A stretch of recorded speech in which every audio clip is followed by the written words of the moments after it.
Hello friends, welcome to my channel. ఈరోజు topic వచ్చి మనం ఈపీఎఫ్ఓ పాస్బుక్ అనేది ఎలా డౌన్లోడ్ చేసుకోవాలనేది ఈరోజు చూద్దాం. ప్రైవేట్ సెక్టర్లో కానీ గవర్నమెంట్ సెక్టర్లో కానీ ఎవరైనా వర్క్ చేస్తున్న వాళ్ళు ఈ ఈపీఎఫ్ఓ అనేది డిడక్ట్ అవుతూ ఉంటుంది ప్రతి నెల వాళ్ళ శాలరీ నుంచి.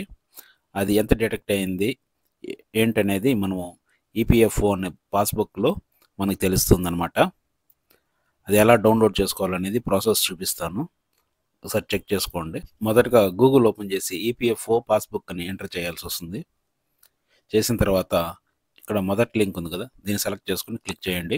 ఇది మెయిన్ వెబ్సైట్ అనమాట, ఎంప్లాయీ ప్రావిడెంట్ ఫండ్ ఆర్గనైజేషన్. ఈ వెబ్సైట్ లింక్ నేను డిస్క్రిప్షన్లో ఇస్తాను, అక్కడి నుంచి కూడా మీరు డైరెక్ట్గా ఇక్కడికి రావచ్చు. తర్వాత రైట్ సైడ్ సైన్ ఇన్ అని కనిపిస్తుంది కదా, చూడండి. ఇది మీరు ఆల్రెడీ లాగిన్ అయ్యింటే పర్వాలేదు, లేదంటే కొత్తగా మీరు యూఏఎన్ నెంబరు పాస్వర్డ్ అవన్నీ క్రియేట్ చేసుకొని ఉండాలి. అది చేసిన వారికి అయితే ఓకే, చేయకపోతే ఒకసారి సైన్ ఇన్ చేసుకోండి. ఇది ఎవరైతే యూఏఎన్ నెంబర్ పాస్వర్డ్ అని అలర్ట్ చేసి ఉంటారో వాళ్ళకి ఇది ఓపెన్ అవుతుంది అనమాట.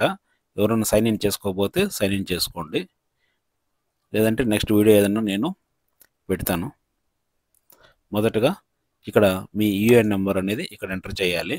తర్వాత మీ పాస్వర్డ్ ఇక్కడ ఎంటర్ చేయాలి. నెక్స్ట్ ఇక్కడ క్యాప్చా ఎంటర్ చేసి సైన్ ఇన్ మీద క్లిక్ చేయండి. మీ మొబైల్ నెంబర్కి ఓటీపీ వస్తుంది, ఆ ఓటీపీ నెంబర్ అనేది ఇక్కడ ఎంటర్ చేయండి. ఓటీపీ ఎంటర్ చేసిన తర్వాత కింద వెరిఫై అని ఉంది కదా, ఒకసారి క్లిక్ చేయండి. మీకు ఓపెన్ అయిపోయింది అనమాట. ఇక్కడ మీరు మెంబర్ పాస్బుక్ ఇది మీకు 2-3 పాస్బుక్లు ఉన్నాయనుకోండి, ఫర్ ఎగ్జాంపుల్ ప్రీవియస్ కంపెనీ ఏదైనా కానీ అది మీకు ఇక్కడ చూపిస్తుంది అనమాట. ఇంతకుముందు వేరే వేరే కంపెనీలో చేసుంటే అది మెర్జ్ చేసింటే ఒకే దీనికి వస్తుంది, మెర్జ్ చేయకపోతే మీకు ఇండివిజువల్గా కనిపిస్తూ ఉంటాయి అన్నమాట. మీ పిఎఫ్ అమౌంట్ ఎంత బ్యాలెన్స్ ఉందన్నది ఇక్కడ మీ పిఎఫ్ నెంబర్తో పాటుగా పక్కన అమౌంట్ అనేది కనిపిస్తుంది అనమాట. అలాగే ప్రీవియస్ కంపెనీస్ ఏదైనా ఉంటే అది కూడా మీకు ఇక్కడ కనిపిస్తుంది అనమాట.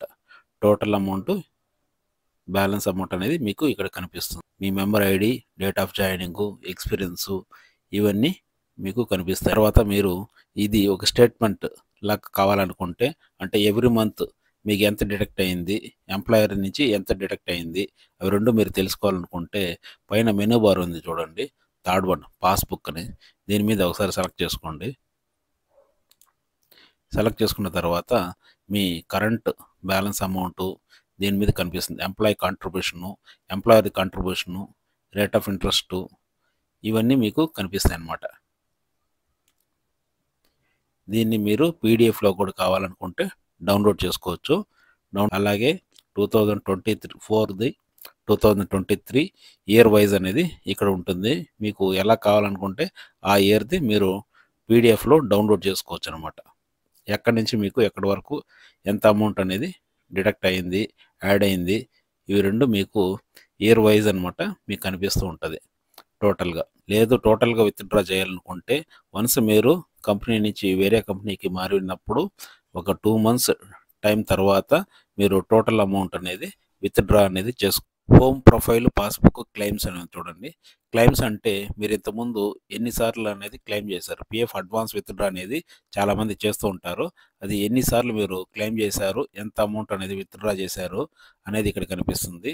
తర్వాతది సర్వీస్ హిస్టరీ, మీరు ఏ కంపెనీల్లో మీ ప్రజెంట్ పిఎఫ్ బ్యాలెన్స్ ఎంత ఉందని చూడాలనుకుంటున్నారు కాబట్టి మీరు జస్ట్ పాస్బుక్ అనేది ఇక్కడ సెలెక్ట్ చేసుకుంటే మీ పిఎఫ్ అమౌంట్ పీడిఎఫ్లో డౌన్లోడ్ చేసుకొని ప్రింట్అవుట్ తీసుకోవచ్చు, లేదా సేవ్ చేసి ఉంచుకోవచ్చు అనమాట.